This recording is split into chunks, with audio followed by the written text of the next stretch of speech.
నమస్తే అందరికీ. చూసారా, ఇది నల్లేరు చెట్టు. ఇది చట్నీకి పచ్చడికి బాగుంటుందంట. మా అమ్మ తుంపుకురామంది, తుంపుతున్నానండి. మంచిగా పచ్చడి చేసుకుందాం. హాయ్ అండి, గుడ్ మార్నింగ్ ఫ్రెండ్స్. ఇదిగోండి నల్లేరు తీసుకొచ్చాను చక్కగా. ఇవేంటంటే మనం ములక్కాయకి ఎలాగా కట్ చేసుకొని పైన తొక్కలు ఆక్కుంటాం, అలాగా ఇరిపితే అనమాట. ఇవి గనుపులుగా ఉంటాయి. ఇరిపి లాగితే వచ్చేస్తుంది అనమాట. నల్లేరు అంటారు దీన్ని. దీని ఆకులు కూడా లేతగా ఉన్న ఆకులు అయితే వేసుకోవచ్చు చక్కగా. ఈ నల్లేరు పచ్చడి. అలాగే ఇదిగోండి ఎండుమిరకాయలు వేపి పెట్టుకున్నాను. అంట్లోకి టమాటాలు 2 వేపుకున్నాను. టమాటాలు వేయాల్సిన అవసరం లేదు ఫ్రెండ్స్, ఇష్టమైతే వేసుకోండి, లేకపోతే లేదు. దీంట్లో పాటు టమాటాలు వేసుకోవచ్చు, అలాగే శనక్కాయ పప్పులు వేసుకోవచ్చు. ఓకేనా.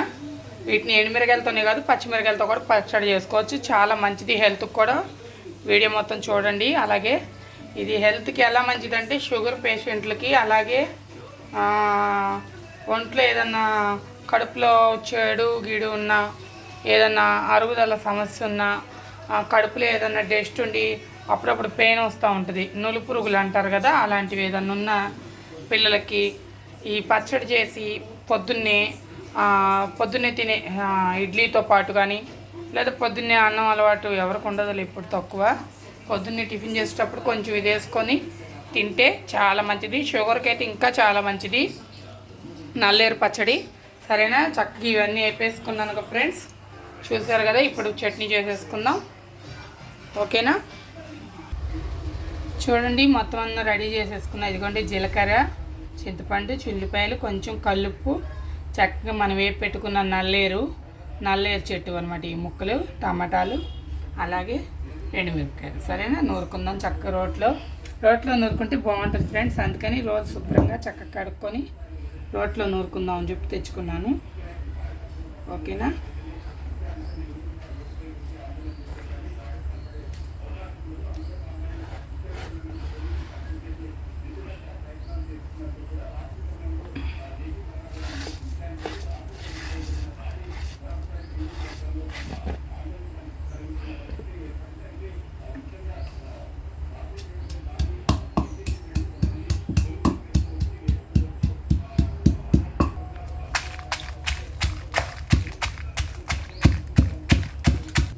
చూడండి ఫ్రెండ్స్, చక్కగా మొత్తం అంతా నలిగిపోయినాయి. ఇప్పుడు మనం వేపి పెట్టేసుకున్న ఇవి కూడా వేసేసుకుందాము.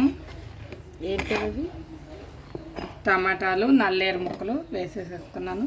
చక్కగా నూరేసుకుందాం.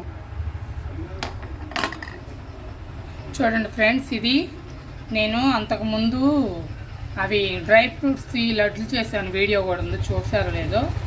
ఆ వీడియోలో చూపించాను కదా. ఎగస్ట్రా శనక్కాయ పప్పులది మొత్తం వేపుకొని పొట్టు తీసి చక్కగా మిక్సీ పట్టుకున్నాను. ఈ పౌడరు ఫ్రిడ్జ్లో పెట్టుకున్నాను కదా అప్పుడు, అదనమాట. ఇది శనక్కాయ పప్పులది అనమాట. శనక్కాయ పప్పులు వేపుకొని చక్కగా ఇలాగా పొడి చేసుకొని పక్కన పెట్టుకొని మనం కలుపుకోవచ్చు దేంట్లోకైనా. అట్లాగే ఈ చట్నీలో కూడా కొంచెం వేస్తున్నాను అనమాట రుచి కోసం. ఇలా స్టోర్ చేసుకొని పెట్టుకుంటే పాడవదు ఫ్రెండ్స్, ఎన్ని రోజులైనా అలాగే ఉంటుంది అనమాట. అర్థమైందా. చాలు కొద్దిగా వేసుకున్నాను, ఇంకా బాగుంటుంది రుచి.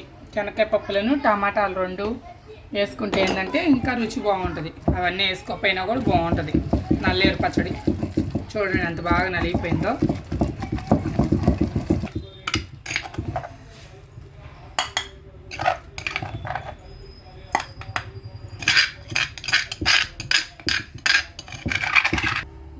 చూసారుగా ఫ్రెండ్స్, నల్లేరు పచ్చడి. ఓకేనా. ఇలా చేసుకోవాలి. నచ్చితే లైక్ చేయండి, షేర్ చేయండి, కామెంట్ చేయండి, సబ్స్క్రైబ్ చేసుకోండి మన ఛానల్ని. పక్కన ఉన్న గంట సింబల్ కొట్టండి. నేను ప్రీతి తెనాలి. అందరికీ గుడ్ మార్నింగ్, బాయ్.